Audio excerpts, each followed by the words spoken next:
천 번을 불러도 내 눈에는 눈물이 멈추지 않는 것은 십자가의 그 사랑, 나를 살리려 하늘 보좌 버리신, 나를 사랑하신 분, 그분이 예수요. 때 하나님을 확신하라, 이런 제목으로 말씀을 나누려고 합니다. 제목을 정해놓고 봤더니 이 문장이 애매한 문장이더라고요. 갈등이 생기면 그게 하나님이 주신 갈등으로 확신하라는 이야기인지, 아니면 갈등이 생길 때 그 갈등의 해결의 답은 하나님을 확신하라는 것인지 약간 좀 애매하긴 했습니다. 그러나 후자로 제가 이 제목을 정한 의미는 갈등이 생길 때 그 해소와 극복을 하나님을 확신하는 것으로 인하여 갈등의 문제를 해결하라, 이런 의미로 이 제목을 정한 것입니다. 우리 사람은 갈등하는 존재라고 정신의학자 프로이드는 그렇게 이야기를 합니다. 특정한 학자가 정의하지 않더라도 우리가 늘상 겪고 사는 것이 이 갈등의 문제가 아닌가, 그렇게 생각이 되어집니다. 여러분, 갈등이라는 말을 한자로 봤더니요, 이 갈자가 칙갈자예요. 그리고 등자는 등나무 등입니다. 그러니까 갈등이라고 하는 이 한자어로 보게 되면 칙과 등나무, 이렇게 뜻하는 바인데요, 칡과 등나무는 줄기가 서로 얽혀 자라나는 특성을 가지고 있습니다. 그래서 저는 잘 모르겠는데 이 칡 아시죠? 칡 뿌리가 있고 줄기가 있는데, 칡은 왼쪽으로부터 오른쪽으로 이렇게 감아 올리는 이 특성이 있답니다. 등나무는요, 오른쪽부터 왼쪽으로 감아 올리는 이런 특성이 있다고 그래요. 그러니까 이 갈등이라는 이 단어가 나오게 된 것은 바로 이 칡 줄기와 등나무의 이 줄기가 서로 얽히고 복잡하게 얽히지만 그것이 서로 반대 방향으로 돌기 때문에 나중에 뒤엉켜서 같이 뻗어 나가더라도 하나가 될 수가 없는 그런 것을 이 갈등이라는 한자로 표현을 하는 것 같습니다. 갈등이라는 말을 사전을 찾아봤더니 이런 의미가 있습니다. 개인이나 집단 사이에 목표나 이해관계가 달라서 서로 적대시하거나 불화를 일으키는 상태. 어떤 관계, 사람과의 관계 속에서 갈등이 생기는 것은 뭔가 이해관계, 또 바라보는 목표가 다르기 때문에 생기는 문제. 그런데 또 하나의 의미가 있는데요, 마음속에 두 가지 이상의 욕구 등이 동시에 일어나 갈피를 붙잡고 기로하는 상태. 꼭 관계 속에서, 사람들과의 관계 속에서 갈등만 있는 게 아니라 나라고 하는 자신 안에서도 갈등이 일어난다라는 거죠. 왜냐하면 내 마음속에 추구하는 욕구가 있는데 그것이 두 개 이상 여러 가지 동시에 일어남으로 해서 어떤 것을 결정하고 어떤 것을 원하는지를 이 결정하지 못할 때 마음속에 일어나는, 그래서 괴로운 상태를 갈등이다, 이렇게 사전은 소개하고 있습니다. 오늘 본문에 보게 되면 이 두 가지 갈등, 다시 말하면 외부적으로 사람과의 관계 속에서 갈등을 일으키고, 또 내부적으로는 자신 안에서 일어나는 이 갈등 때문에 괴로워하는 한 인물이 있습니다. 우리가 잘 알고 있는 눈물의 선지자 예레미야입니다. 요즘 성경 통독을 하시는 분은 아마 이제 거의 다 예레미야서를 우리가 다 읽고 나가게 됐는데요, 이 예레미야서를 쭉 읽으면서 느꼈던 점이 뭐냐면, 오늘 성경 단어에도 나오지만 답답하다, 아마 이런 것을 성경을 읽으시면서 느꼈을 거예요. 지금 예레미야는 답답하기만 합니다. 왜 답답하냐면 이 유다 백성들에게 하나님의 말씀을 전하지만 이 유다 백성들이 이 하나님의 말씀을 온전히 받아들이지 못함으로 인해서 백성과 심지어는 자기 친구들마저도 이 관계가 소원해지는 이런 일이 생긴 거예요. 내부적으로는 이 선지자라고 하는 이 자신의 직무를 감당하는 데 있어서 내가 하나님의 일을 하는데 내게 돌아오는 반응들이 이름으로 해서 내가 하는 일이 정말 이게 맞는 일이냐, 정말 잘하는 일이냐, 이런 약간의 회의감이 드는 이런 갈등, 외부적인 갈등과 내부적인 갈등을 동시에 가지고 있는 이런 괴로워하는 예레미야를 우리는 계속해서 예레미야서를 읽다 보면 발견하게 됩니다. 여러분, 영성 있는 선지자도 이 갈등의 현실을 비켜갈 수가 없습니다. 우리도 신앙생활 하다 보면 또 이 삶을 살아가다 보면 크고 작은 외적인 내적인 갈등을 우리가 안고 살아가게 돼요. 그런데 우리가 중요한 것은 이런 갈등들이 왜 발생하게 되었는지를 그 실체를 냉정하게 우리는 바라봐야 될 필요가 있습니다. 그리고 그 갈등이 지속됨으로 인하여서 우리에게 주어진 삶이 괴로워서는 안 되는 거죠. 계속해서 고민을 해서는 안 되는 것이죠. 그래서 우리가 그것을 잘 극복해야 되는데 우리들은 믿음의 사람들이니까, 하나님의 사람들이니까 우리에게 생길 수 있는 안과 밖의 갈등들을 어떻게 우리는 그 실체를 파악하고 어떻게 극복해 가는 것이 바른 것인가를 오늘 말씀을 통해서 한번 교훈받는 그런 시간이 되기를 원합니다. 갈등은요, 영적인 사람에게도 있습니다. 우리가 기도하고 찬양하고 오늘 또 예배 드리지만 오늘 또 우리 안에는 여러 가지 갈등을 안고 이 자리에 나오신 분들도 계실 겁니다. 또 예배를 마치고 돌아가서 하나님 앞에 받은 은혜로 일주일을 살아가려고 하지만 당장 오늘 저녁부터 우리에게는 또 갈등의 여러 가지 요인들에 의해서 우리가 또 괴로워하고 고민하고 어찌할 바 모르는 이런 답답한 일들이 우리에게 언제든지 발생할 수 있습니다. 오늘 예레미야를 보면 이 외부적인 갈등이 나옵니다. 외부적인 갈등은 관계의 갈등이라고 볼 수가 있는데요. 2장 10절에 이런 말씀이 나와요. 같이 한번 읽습니다. 나는 무리의 비방과 사방의 두려움을 들었나이다. 자, 백성들 앞에 선지자로 서서, 선지자는 하나님의 말씀을 대언하는 사람이잖아요. 그런데 백성들 앞에 하나님의 말씀을 선포하는데 그 많은 이 말씀을 받은 사람들이 어떻게 해요? 비방합니다. 말씀을 전하는 선지자 예레미야를 향해서 비방합니다. 막 조롱합니다. 멸시합니다. 이 예레미야는 그것을 간단하게 이렇게 말씀으로 이야기를 하죠. 무리의 비방과 사방의 두려움을 들었나이다. 여러분, 예레미야가 누구죠? 선지자입니다. 베냐민 지파 아나도 출신으로 20대 초반에 하나님 앞에 부름을 받아서 60대까지 하나님의 말씀을 선포해요. 그 말씀을 선포하는 때가 언제였느냐? 이스라엘이 두 개로 나눠지지 않습니까? 북쪽 이스라엘과 남쪽 유다로 나눠지죠. 이미 북쪽 이스라엘은 멸망한 지 100년이 지났어요. 그리고 남쪽 이 유다가 곧 우리가 잘 알고 있는 것처럼 주전 587년에 바벨론에 의해서 망하게 되는데 망하기 직전에 있어요. 망하기 직전 한 1년 전에 이렇게 활동하고 있는 이 예레미야. 그러한 시대 상황 가운데서 하나님께서 이제 이 남쪽 유다에 하나님께서 주신 말씀은 뭐냐면 바벨론의 포로가 될 거라는 거, 나라가 망할 거라는 거예요. 그리고 포로가 잡혀가서 70년이라는 세월을 보내게 된다라는 말씀을 자기 백성들에게 선포하라고 하나님이 이 예레미야에게 말씀을 주십니다. 그 말씀을 전한 거예요. 하나님이 주신 말씀 그대로를 자기 동족에게, 자기 백성들에게 우리나라 망한다, 곧 망한다, 곧 끌려간다, 하나님께서 내리는 징계다, 이것을 전하라고 해서 그대로 전합니다. 여러분, 자기 나라 이 백성들에게 나라가 망한다라는 이야기를 선포할 때 사람들이 멸시하고 조롱하고 그 말씀을 새겨 듣지 않으려고 하는 것이 지극히 당연한 일 거예요. 더군다나 하나 같은 이런 거짓 선지자들이 있었어요. 그래서 그들도 하나님의 말씀을 전하는 사람처럼 이렇게 메시지를 전하는데 그런 사람들은 뭐라고 이야기하냐면 지금은 조금 우리가 고통스럽고 지금은 좀 어렵지만 조만간에 바벨론이 물러갈 것이다. 우리나라는 아무런 망하지 않을 것이다. 이런 메시지를 한쪽에서는 막 전하고 있는 거예요. 그러니까 예레미야가 하나님의 주신 말씀 그대로 이 남쪽 유다가 멸망할 것이라는 메시지를 전하는데 한쪽에서는 망하지 않는다 이러니까 사람들이 어떤 이야기를 듣기 원하겠습니까?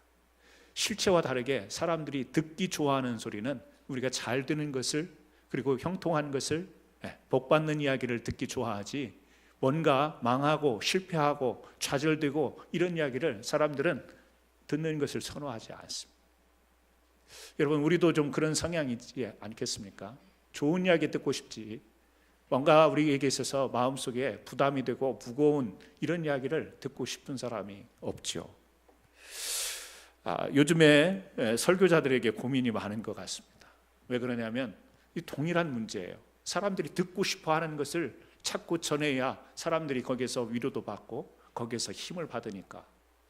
그런데 우리가 정말 듣고 싶은 소리만 듣는 것이 우리에게 좋은 것인가? 그것은 우리가 성경을 통해서도 그렇고 우리 신앙에 있어서도 그렇지 않다, 이렇게 이야기할 수 있겠죠. 지난 목요일에 우리 교회 한 장로님이 이 페이스북에 어떤 한 목사님의 설교를 이렇게 공유한 것을 제가 보게 됐어요.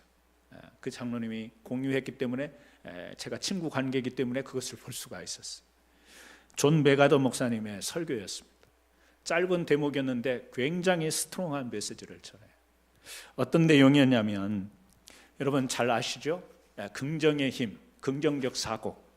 그래서 조엘 오스틴 목사님이 그런 책도 냈지 않습니까? 긍정의 힘이라고 하는. 그래서 많은 사람들이 얼마나 그 책을 읽고, 저도 그 책을 읽었습니다. 그 책을 읽고 사람들이 이 포지티브한 이 생각을 가지고 살아가는 것이 얼마나 우리에게 중요한 것인가를 우리가 도전을 받고 좋아하고 그랬습니다.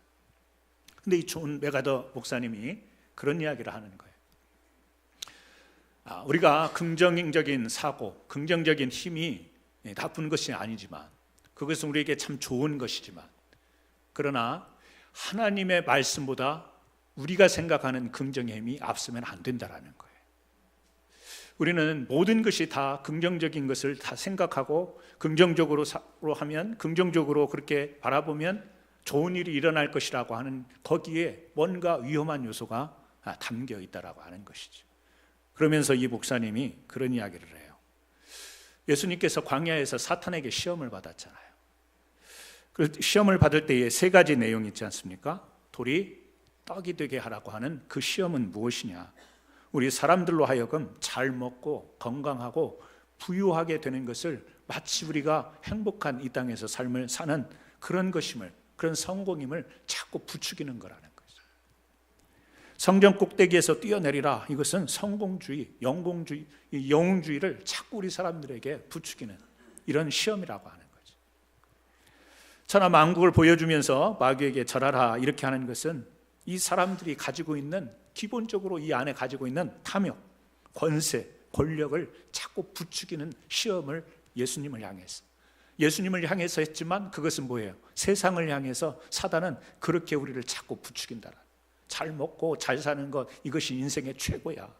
권세를 누리고 명예를 누리고 사람들이 우러러볼 때 자신을 자랑하고 이런 것이 최고야. 막 이런 것을 우리 사람들에게 부추긴다라는 거죠. 그런데 사람들의 마음속에는 뭐가 있죠? 이 탐심이라는 게 있기 때문에, 그 사단의 유혹과 인간의 탐심이 딱 만나면 뭐예요? 그런 사단의 이 유혹이 있는 메시지인데도 사람들이 그것을 듣기 좋아함으로 인하여서 그렇다, 긍정적으로 생각하고, 긍정적이라고 하는, 여기서 긍정의 힘이라고 하는 것은 물론 우리 성경에도 순종하고 하나님 앞에 나가는 여러 가지 충성, 헌신, 긍정적인 단어들이 많이 있긴 해요. 그러나 조건적인 긍정, 그 긍정이라고 하는 것은 자기를 사랑하는 것, 내가 잘 되고, 내가 이 땅에서 으뜸이 되고, 내가 이 땅에서 성공이 되고, 자기에는 이 하나님을 도전하는, 하나님을 시험하는 그런 원인이 되는 것인데, 우리가 이 구별하지 않고 모든 것을 긍정적으로만 생각하면 잘 되는 것인가? 그래서 막 부흥하는 교회들, 메시지가 그런 교회에 막 사람들이 몰려든다라는 거예요. 여러분, 긍정이라고 하는 것은 좋은 거예요. 우리가 듣기 좋아하는 이야기. 하지만 우리가 여기에도 위험은 있다라는 겁니다. 여러분, 낭떠러지를 향해서 막 가고 있는 사람에게, 그래, 그곳을 향해서 계속 전진하면 너의 성공의 길이 있을 거야. 비록 낭떠러지가 나타나더라도 긍정적인 생각을 하면 거기 구름다리가 놀지 몰라. 계속 go. 어떻게 될까요? 떨어져 죽어. 낭떠러지를 향해서 가는 사람에게는 어느 시점에선가는 멈춰 쓰십시오. 더 가면 안 됩니다. 거기 멈춰 서세요. 돌아서세요. 거기에 스탑 사인이 있어야 되는 거예요. 그렇게 하면 안 됩니다. 그래서 우리 도로를 가다 보면 뭐 주차 금지 사인도 있고요, 진입 금지 사인도 있습니다. 일반 통행 이런 사인도 있습니다만 속도 제한도 있습니다. 우리가 가고 싶은 대로 가면 안 된다라고 하는 사인인데, 그것은 뭐냐면 우리의 안전을 보장하기 위해서 있는 거예요. 내 마음대로 가게 두면 편한 대로 가십시오. 하고 싶은 대로 가십시오. 속도 밟고 싶은 대로 밟으십시오. 어떻게 되겠습니까? 우리는 조심하지만 이 젊은 막 혈기 넘치는 젊은 사람들은 그냥 밟다 보면 어떻게 되겠어요? 시편 1편에 보면 복 있는 사람에 대해서 처음 시작의 이야기가 돼요. 우리 기억하시죠? 그 복 있는 사람을 어떻게 시작을 하던가요? 악인의 꾀를 따르지 아니하며 그랬습니다. 죄인의 길에 서지 아니하며 오만한 자리에 앉지 아니하며, 뒤에 보면 아니하며 아니하고 아니하며로 돼 있어요. 부정적인 단어예요. 그렇게 하면 안 된다라는 거예요. 그렇게 하면 복이 안 된다라는 거예요. 복은 뭐냐? 그렇게 안 하는 게 복이라는 거예요. 부정적인 단어잖아요. 부정적인 것으로 우리에게 다가오지 않습니까? 그런데 그게 그렇게 안 하는 게 복이다라는 거죠.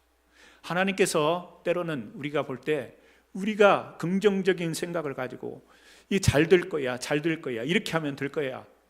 여러분, 우리 사람은요 실수하는 존재입니다. 우리 사람은요 이 근본적으로 죄악의 근성이 있어요. 실수하고 넘어지고 또 죄를 짓고 탐심하는 이런 존재가, 그런 것이 정리가 되지 않고 컨트롤되지 않고 내가 탐심이 있는데도 잘 될 거야, 이렇게 하면 될 거야, 죄가 있는데도 그 죄의 문제가 해결이 안 되고 계속해서 죄 가운데서 이렇게 하면 잘 될 거야, 잘 될 거야, 그 사람은 어떻게 될까요? 죄의 멸망의 길에 이르는 거죠. 우리 사람은 그런 존재예요. 그렇기 때문에 때로는 제어가 필요한 거예요. 무조건 긍정적으로 다 되는 것이 아니라 하나님은 때로 우리에게 징계도 내리시고 하나님은 또 재앙도 내리세요. 그렇지만 예레미야서에서도 발견하는 것처럼 하나님이 우리에게 주시는 것은 재앙이 아니요 뭐라고 그랬습니까? 평안이라고 그랬어요. 그 재앙은 지금 당장 이 시점에서 보면 재앙 같아요. 벌 받는 것 같아요. 망한 것 같아요. 그러나 이스라엘 역사를 보세요. 망했어요? 70년이라는 시간이 그들에게는 망하는 시간, 절망의 시간, 재앙의 시간이었지만 그 위에 하나님은 반드시 이스라엘을 회복시키시는 하나님. 재앙을 준 것 같지만 그들을 평안으로 인도하시는 거예요. 이 이스라엘 백성은 그 재앙을 듣기 싫어하는 거예요. 왜 우리가 멸망해? 왜 우리가 망해? 왜 우리가 바벨론에게 포로로 붙잡혀가? 듣지 않고 싶은 이야기예요. 하나님은 재앙이 아니라 그들에게 평안을 주기 위해서 그 메시지를 주시고 잠시 동안 그런 고통을 주시는 거죠. 사탄은 천사의 광명한 모습으로 나타나서 사람들을 재앙으로 이끌어갑니다. 하나님은 때로 우리에게 벌을 주시는 것 같고 재앙을 주시는 것 같지만 우리를 생명의 길로 인도해 가시는 거예요. 자, 이런 메시지를 전했더니 사람들의 반응이 뭐예요? 거부하는 반응인 거예요. 하나님의 진심을 전했는데 사람들이 그것을 받지 않으니까 이 선지자는 어떻겠어요? 답답한 거지. 여러분, 내 마음 진심과 정말 진정성을 가지고 누구에게 이야기했는데 그 사람이 그 이야기를 거부하면 여러분 어떻던가요? 들으려면 듣고 말라면 말아, 이런 마음이 들던가요? 아니면 답답하다 이런 마음이 들던가요? 답답해요. 사실을 가르쳐줬는데 지금 속아서 거짓말을 사실처럼 여기고 있는 사람에게 그거 잘못된 거야, 당신이 속은 거야, 이게 맞는 거야 라고 이야기했는데 계속 잘못된 것을 그게 사실처럼 붙들고 있는 사람에게 설득하고 설명하고 이야기하는데도 듣지 않으면 어떻든가요? 이 마음속에 막 불이 일어나지 않아요? 답답함이죠. 지금 예레미야가 그런 거예요. 답답해요. 마음속에 막 불이 일어나는 거예요. 그런데 어떻게 할 수가 없어요. 왜요? 사람들이 받지 않으니까. 그래서 거기에서 관계가 깨지는 거예요. 이 백성들이 비방을 합니다. 오히려 조롱을 하는 거예요. 그런데 백성뿐만이 아니에요.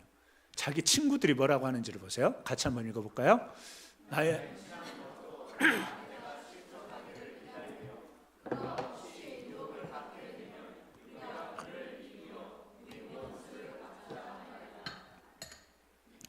일반 사람들은 물론이고 친한 친구들도 예레미야의 설교를 싫어합니다. 고집스럽게 메시지를 전하는 예레미야를 멀리해요. 말씀을 전하는 선지자인 줄은 아는데 적당히 해야지. 사람들 좀 반응도 봐가면서 말을 전해야지. 고집스럽게 하나님의 말씀이라고 계속 망한다고 전하니까 친구들도 듣기 싫은 거예요. 절친한 사이, 다른 일반 사람과는 가까이에서 보고 가까이에서 이 삶을 나눴던 친구들마저 멀리할 뿐 아니라 차라리 예레미야가 우리 눈에서 안 보였으면 좋겠다, 그런 겁니다. 잘못 되어서 더 이상은 선지자 노릇을 안 했으면 좋겠다, 이게 친구들 반응인 거예요. 여러분, 이렇습니다. 그런데요, 이 예레미야는 이 하나님 앞에 이런 이야기를 해요. 같이 한번 읽어보죠. 여호와여, 주께서 나를 권유하심으로 내가 그 권유를 받았사오. 내가 조롱거리가 되니 사람마다 종일토록 나를 조롱하라. 무슨 이야기죠?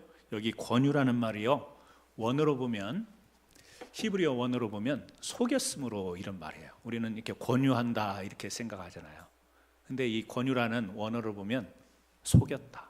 그러니까 이 말 속에 너무 답답하니까 하나님께도 서운한 마음이 표현이 되는 거예요. 하나님, 나 속였죠. 선지자로 부르셔서 선지자 했으면 하나님 말씀 전하면 백성들이 나와서 아이고 우리가 어찌할꼬 그러면서 막 가슴을 치면서 회개도 하고 하나님께 정신 차리고 돌아와야 이 선지자다운 뭐 이런 맛이 있는 건데, 선지자라고 해서 말씀을 전했더니 사람들이 손가락질하고 잘못 거짓말하는 사람 쪽으로 몰려가고 친구들마저 나를 멀리하고, 이 무슨 창피입니까 이게? 이게 무슨 조롱을, 이게 뭡니까 이게? 지금 그런 마음 아니에요? 하나님과의 관계 속에서 그러지는 않겠지만 뭔가 이 관계 속에서도 이 답답함을 느끼는 이 예레미야를 우리가 볼 수 있습니다. 이렇듯 하나님의 뜻을 전했는데 조롱거리가 되니까 선지자 예레미야가 자기 스스로 자기 안에 갈등이 생기는 거예요. 관계 속만 갈등이 생기는 게 아니라 자기 안에 사명에 대한 갈등이 생겨요. 자, 20장 9절입니다. 같이 읽습니다. 내가 다시는 여호와를 선포하지 아니하며 그 이름으로 말하지 아니하리라. 여기까지만. 1절이 있고요, 2절이 있어요. 예레미야 20장 9절을 보니까 1절이 있고 2절이 있는데, 1절은 뭐냐면 내가 다시는 여호와를 선포하지 아니하며 그 이름으로 말하지 아니하리라. 나 이제 선지자 안 할 거예요. 하나님이 내게 말씀을 주셔서 백성들한테 선포하라고 하는데 나 이제 안 할 거예요. 지금 그런 이야기죠. 그런데 그 뒤에 뭐라고 이어지죠? 아니하리라 하면, 그리고 이제 2절이에요. 2절 같이 한번 읽어요. 나의 마음이 불붙는 것 같아서 골수에 사무치니 답답하여 견딜 수 없나이다. 무슨 이야기예요?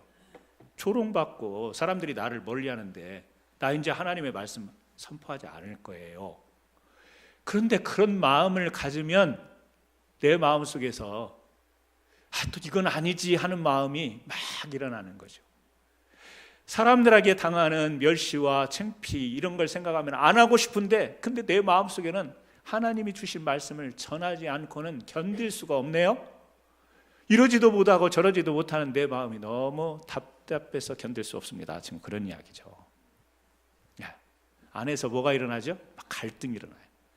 사람들이 막 멀리하고 듣지 않아도 내가 전해야 되는가? 한편에서는요, 내가 이렇게 전해봤자 듣지도 않는데 뭐하러 이렇게 전하는가? 할까 말까? 이 마음에 갈등이, 자기 안에서 막 갈등이 일어나는 것이죠. 그런 가운데 예레미야 20장 14절에서 18절 화면에 준비는 안 했는데요, 우리가 읽지는 않겠습니다. 그 내용을 보게 되면 나중에 시간 되시면 읽어보십시오. 예레미야 20장 그 14절부터 18절을 보게 되면 심지어는 어떻게 이야기하냐면요, 내가 태어나지 않았었습니다. 내가 선지자가 되지 않았으면, 내가 엄마 뱃속에서 그냥 거기서 죽었더라면, 막 이런 표현이 나와요. 아니, 믿음의 사람이 이런 표현을 해도 돼요? 막 이래도 됩니까? 내가 태어나지 않았으면 더 좋았을 것을, 엄마 뱃속에서 그냥 나오지 않았으면 좋았을 것을, 선지자가 아니었으면 좋았을 것을. 여러분, 얼마나 괴로웠으면 자기의 그 마음을 토하는데 그런 표현을 했겠어요. 여러분, 우리가 살다 보면 이런 일이 있습니다. 갈등해서 답답해요. 어떻게 결정을 못해요. 이렇게 하기도 그렇고 저렇게 하기도 그렇고. 특히 우리 신앙생활을 하니까 우리 믿음의 사람들은 주님의 일을 하면서 우리가 신앙생활을 하잖아요. 사역을 하다가 어떤 열매가 안 보이면, 어떤 결과가 기대했던 것처럼 나타나지 않으면, 그동안 뿌렸던 그 수고, 그 눈물의 기도, 이런 것이 뭔가 눈에 결과로 나타나지 않으면 사람이 어떻던가요? 지치죠. 낙심하면 안 된다고 하지만 마음에 낙심이 생깁니다. 그래서 내가 이것을 계속 해야 되나? 이제는 그만해야 될 때가 된 것이 아닌가? 막 이런 생각이 들 때가 있어요. 여러분, 우리 목장에서 전도명단 37명을 정해주셨던데요, 중복되는 사람이 5명이 돼서 32명인데 그 32명 가운데 이미 나오신 분이 4분이 계셔서 어쨌든 20명 이상이 여러분들이 우리가 전도하기로, 또 교회로 인도하기로 그렇게 명단을 주셨는데, 우리가 함께 기도하고 그분들을 인도해야 될 줄로 믿습니다. 전도하고 인도하다 보면 여러분 어떻던가요? 어떤 분들은 참 수월하게 그 마음을 열고 같이 이렇게 오시는 분들이 계신가 하면, 어떤 분들은요, 밥 사주고 선물 주고 이리 꼬시고 저리 꼬셔도 안 와. 너무 답답해. 그러다가 보면 어떤 때는 내가 뭐가 아쉬워서 이 사람한테 이리 해야 될까? 막 회의감이 드는 거예요. 그러다가는 어떤 생각까지 드냐면, 아마 하나님께서 이 사람은 구원받기로 선택하지 않은 사람인가 봐. 정죄감까지 생겨. 너는 구원받지 못할 사람이니까 내가 그렇게 아무리 전해도 교회 같이 가자는 말을 안 하는 거지. 어떤 때는 정죄감이 돼. 역시 전도는 내 체질에 안 맞아. 사역의 사명에 상실감이 드는 거예요. 그래요. 누구나 다 그래요. 열심히 하지만, 열정으로 하지만, 하나님이 주신 일이라고 생각하지만, 하다가 사람들이 반대하고 사람들이 멸시하고 조롱하고 멀어지고 이러다 보면 여기 예레미야가 답답하여 견딜 수가 없습니다. 분명히 하나님께서 내게 주신 일인데, 내가 하긴 해야 되는데 하자니 반응은 없고, 안 하자니 내 마음속에 또 무거운 이 하나님에 대한 마음이 있고. 여러분, 그럴 때 오늘 짧은 말씀 속에서 예레미야는 어떻게 극복을 했는가, 같이 한번, 이게 답인데요, 같이 한번 읽어보죠. 갈등은 하나님을 확신하는 기도로 극복해야 된다. 갈등이라는 것은요, 극복해야 되는 거예요. 갈등은요, 계속해서 그대로 두고 갈 수 있는 것이 아니에요. 갈등은 이겨내야 되는 거예요. 갈등은 해결해야 되는 거예요. 그런데 갈등은 어떻게 해결을 하냐? 하나님을 확신하는 기도로 극복을 해야 된다는 거. 예레미야 20장 11절입니다. 같이 읽습니다. 여호와는 두려운 용사 같으시며 나와 함께 하심으로 나를 박해하는 자들이 넘어지고 이기지 못할 것이오며. 여기 보게 되면 지금 사람들의 그 외부적인 갈등, 관계 갈등이 생겼잖아요. 하나님의 말씀을 전하는데, 나는 하나님의 진심을 전하는데 사람들은 그 진심을 못 받아주고 자기에 대해서 적대적인데, 그 사람들을 어떻게 굴복시킬 내가 힘이 없어요. 능력이 없어요. 우리 같으면 기도하면 내가 다시 나가서 전하겠사오니 이번만큼은 하나님 저들이 완전히 꼬꾸라지게 하옵소서, 굴복하게 하옵소서, 이 메시지를 듣게 하옵소서. 그 상황과 문제 속에 자기가 답답해했던 그 문제 속에서 확실한 답을 찾으려고 하는 우리가 그런 성향이 많습니다. 그런 기도를 하려고 해요.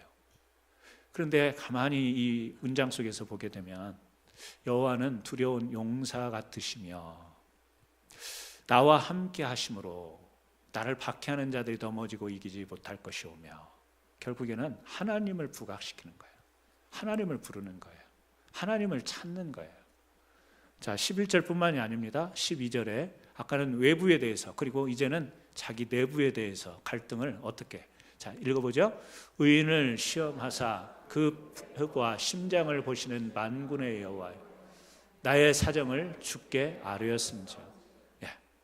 아까는 지금 사람들 이야기를 여호와를 부르면서 여호와는 용사 같으신 분이니까 그 사람들에 대해서 하나님이 일하실 거 아닙니까? 근데 여기서는요, 내 패보와 심장을 보신 하나님, 내 썩어져 문들어가는 이 답답한 괴로워하는 내 모든 사정을 아시는 하나님, 그 하나님께 내 사정을 아뢰입니다, 기도합니다, 지금 그러는 거예요.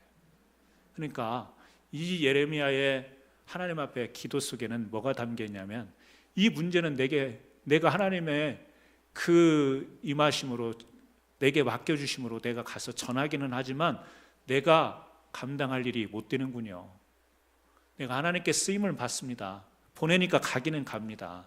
하지만 내가 나간다고 해서, 내가 전한다고 해서 이게 되는 게 아니군요. 결국에는 하나님이 하셔야 되는 일이군요. 뭐죠? 하나님에 대한 확신인 거예요. 내가 가서 이렇게 전하고 내가 가서 이렇게 행했더니 거기에서 문제가 해결되더라. 내가 나간 사역에 대한 확신이 아니에요. 내가 문제를 해결하려고 하는 거기에 대한 확신의 기도가 아니라, 그 모든 것 해봤지만 나로서는 한계가 있고 나로서는 안 되는 것인데, 그런데 그 문제를 다 주장하시는 하나님, 그 하나님에 대한 확신, 이것을 가지고 예레미야는 기도하는 것을 볼 수가 있습니다. 여러분, 우리가 기도할 때 확신을 가지고 기도하나요? 확률을 놓고 기도하나요?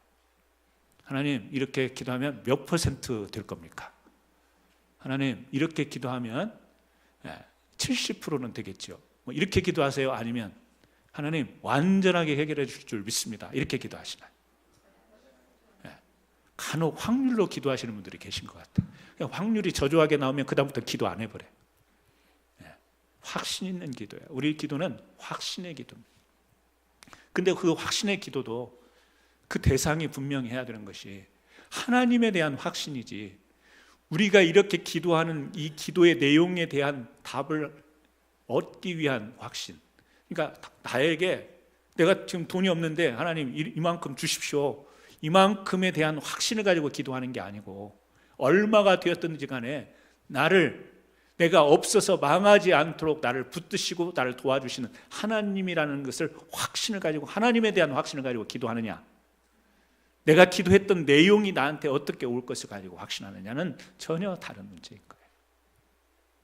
우리 마음속에 여러분 여러 가지 오늘 또 갈등하고 있는 문제가 있을 수 있습니다.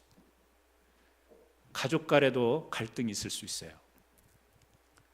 우리 자녀와 부모 사이에도 갈등이 있을 수 있습니다. 교인 간에도 갈등이 있을 수 있습니다. 또 우리는 이 직장에서도 갈등을 우리가 경험할 수도 있습니다. 사업을 하면서도 우리는 갈등을 경험할 수 있어요. 오늘 이 시간 여러분들이 하나님 앞에 나와 예배하지만 여러분들이 지금 이러지도 못하고 저러지도 못하는 갈등들이 있을 수 있어요. 여러분, 그 갈등을 어떻게 해결하실 수 있겠습니까? 하나님은 우리에게 성령의 지혜를 주셔서 우리가 살아온 경험과 우리에게 성령이 주시는 그 지혜와 지식을 통해서 우리가 그 갈등을 해소할 수 있습니다. 어떤 부분은 뛰어넘을 수 있어요. 하지만 어떤 부분에서는 우리의 판단도 정확하지가 않습니다. 그 판단의 결과가 우리에게 다 유익이 될 수 있는 것은 아닐 수 있습니다. 우리는 하나님의 사람들이에요. 예레미야는 선지자였어요. 그렇기 때문에 어떻게 하냐면 하나님을 확신하면서 기도하는 거예요. 나는 해결하지 못하고 나는 이 갈등 속에서 답답해만 하지만, 그리고 어떻게 해야 될지 모르지만, 또 하나님이 주신 말씀이기 때문에 사람들이 멸시하고 경계해도 오늘도 계속해서 전해야 되긴 하지만, 이 마음속의 불편함은 숨길 수가 없는데, 이 조롱 멸시감은 숨길 수가 없는데, 그러나 하나님이 이 민족에게, 이 유다에게 필요해서 주신 말씀인 줄 믿습니다. 사람들이 듣지 안 듣든지 하나님께서 진행하신 일은 그대로 진행하실 줄 믿습니다. 하나님에 대한 확신, 이 기도를 한 거예요. 여러분, 우리가 이러지도 못하면 저러지도 못할 때 어떤 게 우리한테 더 나을까를 우리는 찾지 않습니까? 그리고 하나님 앞에 기도할 때 하나님, 이렇게 좋은 것으로 내게 주실 줄 믿습니다, 확신하는 기도를 하잖아요. 그런데 그 확신한 대로 기도가 응답이 안 되면 우리는 어떻게 할 겁니까? 좌절하잖아요. 절망하잖아요. 아니라는 거예요. 하나님은 어떤 분이세요? 좋으신 하나님. 하나님은 좋으신 하나님인 줄 믿습니다. 하나님은 우리의 기도를 들어주시는 하나님. 그래서요, 뒤에 이 말씀의 마침을, 이 20장 말씀의 이 뒷부분에 가서는요, 하나님 앞에 이제 우리 같이 화면에는 안 나오니까 20장 13절을 한번 보십시오. 13절을 우리 같이 한번 읽어 보시도록 하겠습니다. 같이 읽습니다. 여호와께 노래하라. 너희는 여호와를 찬양하라. 가난한 자의 영을 행악자의 손에서 구원하셨습니다. 무슨 이야기가 나와요? 노래하래요. 찬양하라고 그래요. 여러분, 하나님께 확신을 가진 사람은, 하나님께 확신 있는 기도를 하는 사람은 갈등이 있어요? 괴로워요. 답답합니다. 그럼에도 불구하고 찬송할 수 있는 사람인 거예요. 여러분, 오늘 오셔서 찬송하셨죠? 예배 순서 때문에 어쩔 수 없이 떠밀려서 찬송하셨어요? 아니면 하나님을 확신하면서 찬송하셨어요? 나는 문제가 있습니다. 나는 해결해야 될 일들이 아직도 있습니다. 하지만 지금도 하나님을 찬양할 수 있는 이유는 그 내가 생각한 대로 결과가 오지 않는다 할지라도 하나님이 이 문제를 주도하시고 궁극적으로는 우리를 재앙이 아니라 평안으로 인도하실 거기. 오늘 또 갈등 앞에서 고민하지 말고 찬양하실 수 있는 저와 여러분 되기를 예수님의 이름으로 축원합니다. 기도하십니다. 하나님 아버지, 감사합니다. 오늘 우리 갈등이 생길 때 하나님을 확신하는 자들이 될 수 있도록 인도하옵소서. 영적인 사람이었으며 선지자였으며 하나님의 말씀을 받은 예레미야도 갈등이 있었습니다. 안과 밖에서 갈등이 있었는데 괴로워하면서도 궁극적으로는 이 하나님 앞에 하나님을 확신하는 기도, 그래서 하나님을 찬송할 수 있으므로 이 갈등을 해결하고 나가는 것을 볼 수 있었습니다. 오늘 하나님 우리에게